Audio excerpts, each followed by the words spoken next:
Wat 'n voorreg is dit dan nou nie om vandag met van die manne van Prime Circle te kan gesels by my in die ateljee, Ross Lemoth and then also Del Schnettler. Welcome guys. Baie dankie. Het ek dit reg uitgespreek? Ja, Hoe kon lag julle? because we're happy to be here. Happy to be That's here. awesome. I just want to make sure about that. We can't speak Afrikaans. Ek kan Afrikaans praat, maar Dis okay. as jy Afrikaans praat, as jy 'n Engelsman is en jy sê vir 'n Afrikaans as iemand wat Afrikaans is, jy sê ja, maar dis Engels. Ek verstaan Afrikaans, ek kan Afrikaans praat. En hy sê, oh, dis groot, dis lekker, and then they start speaking English. Yeah. Instantly, you Yeah. know, so But that's why we are bad at Afrikaans. You will always find that usually when you try and speak Afrikaans, it's usually the Afrikaans people starting to laugh. But when we Exactly. try and speak English, thanks so much, not for Yeah, laughing. no, fully. Thank you. Thank so I'm you. gonna- Well, you guys are better at it.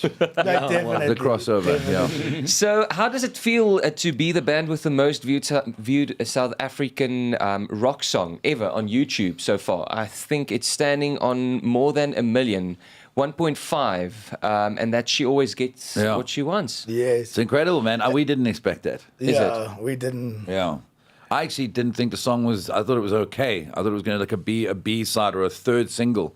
And it just blew up. It was amazing. So we're very, very chuffed, very happy. Yeah. When you started out originally, did you think that you're going to have the international sound that you currently having and that you're going to hit it hard the way you did? No.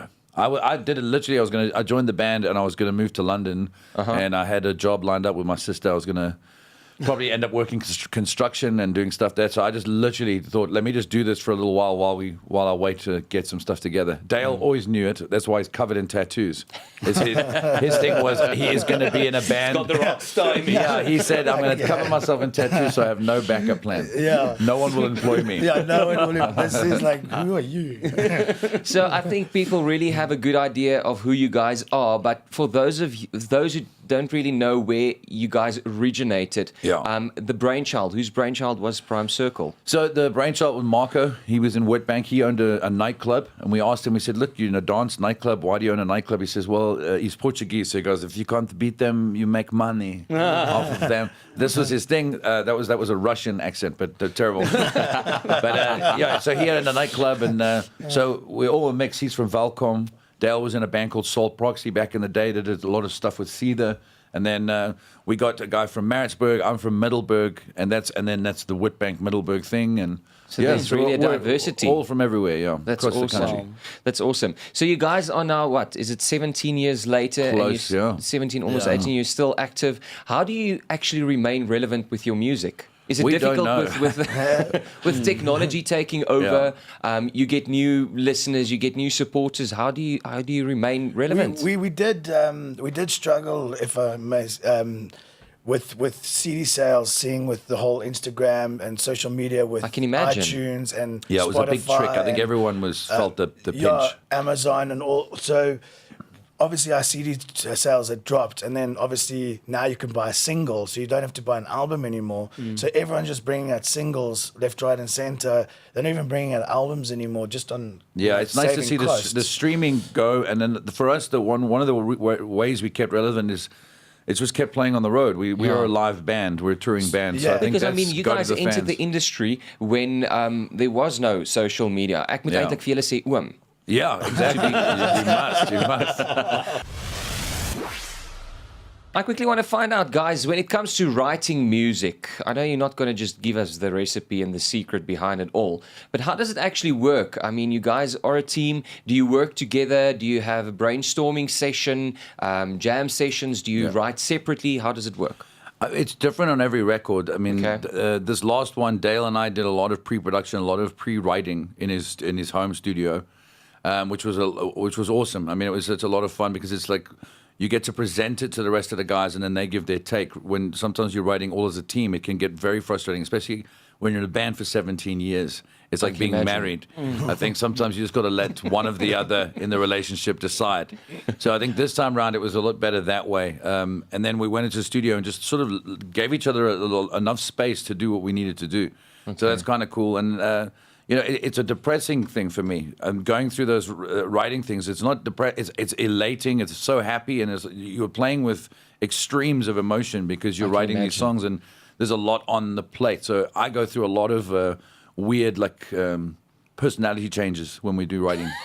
So it's difficult. If anyone's been like if when I'm in a relationship and I'm writing, it's very tricky dynamic. Some middle-aged stuff. Yeah, some weird like He wants his girlfriend. He says, "Leslie, I'm going to break up with you for the next 3 months. like 3 'Cause I need months. to take write you a back. Breakup. Yeah, no, that's not true. But yeah, That's not true. might as well though. Yeah, sometimes. When it comes to your music videos and the concepts that you guys have there, because it's usually, I mean, I'm a visual kind of guy, so the stuff that you come up there as well, it's very relevant, and the way, the creative side to it that you guys also impart in that. So when it comes to the music video or other productions, is it important for you guys to find that creative way?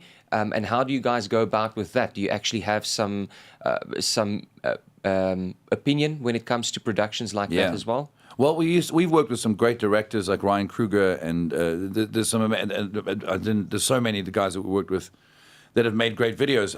But then we felt sometimes that the band wasn't getting their message across, we write these songs and everything. So I started a company called Madhouse Concepts, and we're a small advertising company as well on the side, and more about creating very creative stuff and how to get to make these videos like cheaper and do it with the best intention of the band. And I directed Ghosts, and then we started the band sort of, now we got involved with Innocence, and the whole band was jumping behind the camera, which I really like. I think it's, it's freeing. We're all creative people, so it's a good thing. No. Some of the biggest challenges that you guys had to face over the past 17 years. With each other. Yeah, no, it is Family true. matter. That's true family. You get. We are our own. In everything, in every business, I think you become your own worst enemy, and I think sometimes we can get in our own way. And you got to just. Sometimes it is just let it run, let it be what it is, and I think we can overthink things and. We can get really heavy with each other, I think. But And it's not always a good thing if you overthink. Sometimes you just need to let go and You just have do to it. just go with it. Yeah. The thing is, we've toured quite a lot, so you're in each other's faces all the time, and you are going to have moments. Your families, do they go with?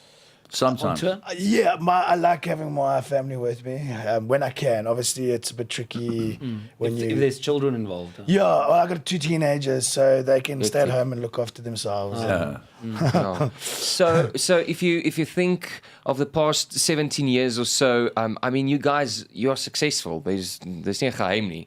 But some of your highlights in your career, what pops to mind? That one highlight of the career. Yeah, man. I always bring it up, but the 4664 concerts were amazing. Just to be ambassadors for that. So it's something that's really, really important. And if we speak about it when we're when we're overseas, people still think that they rate that. But I think also playing Munich Stadium, we played there, and it was incredible. And it was just at that The surrounding and everything. that movie had just come out called Race. Wow. About Jesse Owen running that race and winning the 4 gold Olympic medals. And it was just, and we played that same stadium that week, and we done a string of these massive festivals like Rock'em, Riviera, and all those kind of things. And it was just incredible, just to be on that circuit, and you're backstage, and then your heroes are walking past you. It's amazing. Pop, and then Iggy Pop's walking Clyro, past, and holding then a coffee, and then Biffy Iron Clyro's at Maiden. the Oh, no. It's just amazing, and you're sitting there, and then the only thing we can do is I'd get a little bit tipsy and say just like.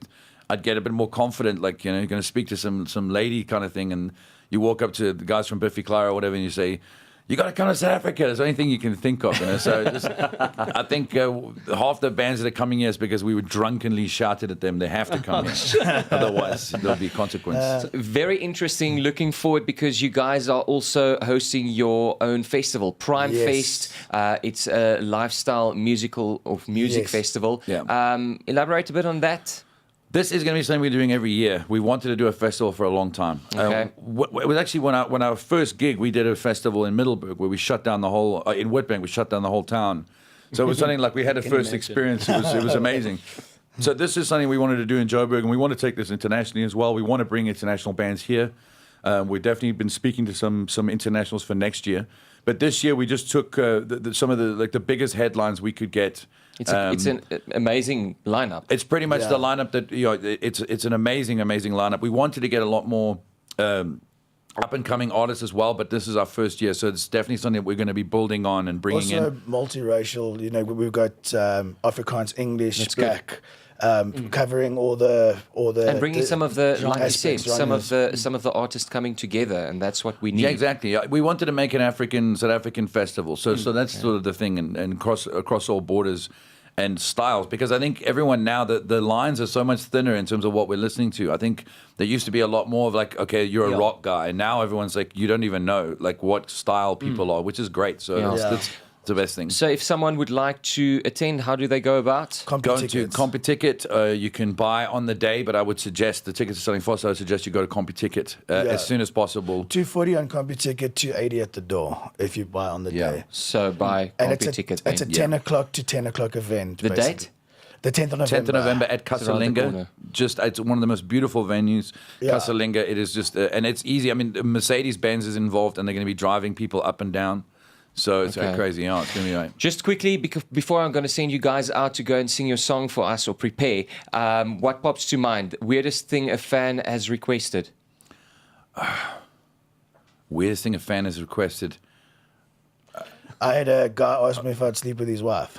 Wow. That's weird. That's weird. That's weird, dude. Why do you ask it? That's weird. The one with the shortest temper in the group? Me. Biggest, I'm a grumpy Scotsman. biggest charmer?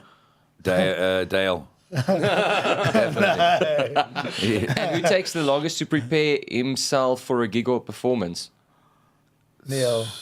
Yeah, but Neil, because he's last minute Larry, like he literally the gig's in 2 minutes and he jumps in the shower. Yeah. And then we call it a topipi, if I can say the word P. So it's like the intro's playing and the lights are going and then they go to the bathroom. Yeah. Ross Dale, a Prime Circle, thanks so much for joining us, and we're looking forward to the song that you're going to sing Thank for you. us.